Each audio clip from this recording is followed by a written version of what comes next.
ఏమనుకున్నాడో, ఈ రాష్ట్రానికి నేను రాజుని, నా తర్వాత నా కొడుకు, ఒక మోనార్కీ లాగా ఫీల్ అయిపోయిండు.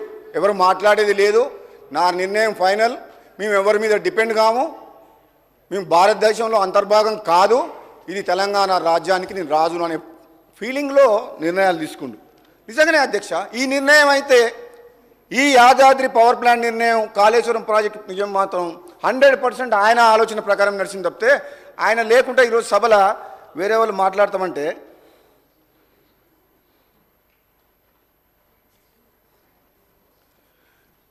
మరి ఇప్పుడు మాకు కూడా అనిపిస్తుంది అధ్యక్ష, సభలో ఉండాలి, మరి ఎల్ఓపిగా ఉన్నప్పుడు సభలో ఉండాలి, మా మాటలు కూడా వినాలి, జవాబు చెప్పాలి.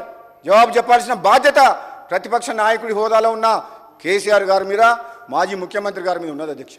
ఆయన తెలంగాణ ఉద్యమం ఉన్నప్పుడు మేము పార్టీలు వేరైనా ఆనాడు పార్లమెంట్ సభ్యులుగా మేము అందరం కలిసి పార్లమెంట్ సభ్యులుగా తెలంగాణ కోసం కొట్లాడి ఆయన డైరెక్షన్లో కూడా పనిచేసాం అధ్యక్ష. తెలంగాణ రాష్ట్రం కోసం, తెలంగాణ ఉద్యమం కోసం కొట్లాడుతుందని చెప్పి అంత గౌరవం ఉండే. కానీ తెలంగాణ రాష్ట్రం ఇచ్చిన కాంగ్రెస్ పార్టీని కాదని తెలంగాణ ప్రజలు కేసీఆర్కి అధికారం కట్టబెట్టినా బాధపడలే అధ్యక్ష. కానీ ఈ 10 ఏళ్ల పాలనలో ఒక అహంకారపూరితంగా నిర్ణయాలు తీసుకొని బాధ్యతారహితంగా నిర్ణయాలు తీసుకోవడం వల్ల రాష్ట్రం అప్పుల పాలై ప్రజలు కష్టాలు పడుతుంటే ఈరోజు జీతాలు ఇవ్వలేని పరిస్థితి, డబ్బులు ఇవ్వలేని పరిస్థితి, రాష్ట్రంలో టెండర్లు వేస్తే ఒక కాంట్రాక్టర్ కూడా రోడ్ వర్క్ టెండర్ ఏమంటే కూడా నేను వెయ్యను అంటుండు, బిల్లులు రాక 2-3 ఏళ్ళు అయిందని, అంటే వ్యవస్థ మొత్తం కూలిపోయింది అధ్యక్ష.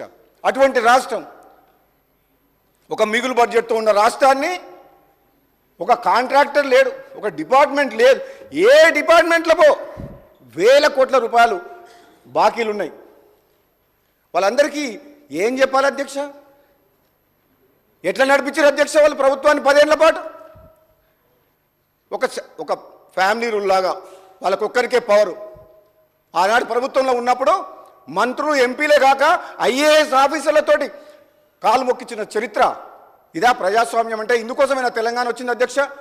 ఐఏఎస్ ఆఫీసర్లు కాలు మొక్కుతారా అధ్యక్ష? ఆఫీసర్లతో కాలు మొక్కించుకుంటారా? బ్యూరోక్రాట్స్తో కాలు మొక్కించుకున్న చరిత్ర ఎంత బాధాకరం అంటే నిజంగా అమరవీరుల ఆత్మ క్షోభిస్తుండొచ్చు అధ్యక్ష. ఇది కాదు తెలంగాణ అధ్యక్ష. మేము కోరుకున్న తెలంగాణ, ప్రజలు కోరుకున్న తెలంగాణ ఇది కాదు. కాంగ్రెస్ పార్టీ తెలంగాణ వీళ్ళ కోసం ఇవ్వలేదు. ఈ తెలంగాణ ప్రజల బతుకులు బాగుపడాలని చెప్పి, ఈ పవర్ సెక్టర్లో రైతులు కానీ ఎవరు కానీ అన్యాయానికి గురి కావద్దని చెప్పి తెలంగాణ రాష్ట్రం ఇచ్చింది అధ్యక్ష. అధ్యక్ష, ఇంకో నిర్వాహకం గురించి చెప్తుంది అధ్యక్ష. ఛత్తీస్గఢ్ గవర్నమెంట్ అయిపోయింది అధ్యక్ష 15 నిమిషాలు.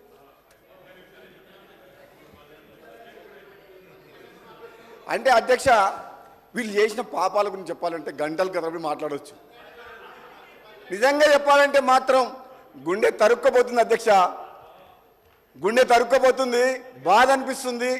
ఆవేదనతోటి బాధతోటి మాట్లాడుతున్న మాటలే తప్పితే వాళ్ళని నిందించాలని, వాళ్ళని విమర్శించాలన్న ఏమాత్రం ఆలోచన, ఉద్దేశం లేదు అధ్యక్ష. ఎంతసేపు రాజకీయ ప్రయోజనాల కోసం వాళ్ళు తీసుకున్న నిర్ణయాలు, అధికారంలోకి ఎట్లా రావాలి, అధికారం ఎట్లా నిలబెట్టుకోవాలి, మళ్ళీ అధికారంలోకి ఎట్లా రావాలి, రాజకీయ ప్రయోజనాలు దృష్టిలో పెట్టుకొని నిర్ణయాలు తీసుకుంటే నిజంగా రైతుల మీద ప్రేమ ఉందని వీళ్ళు అంటారు అధ్యక్ష. రైతు ప్రభుత్వం అంటారు అధ్యక్ష. రైతుల కోసం మీటర్లు పెట్టకుండా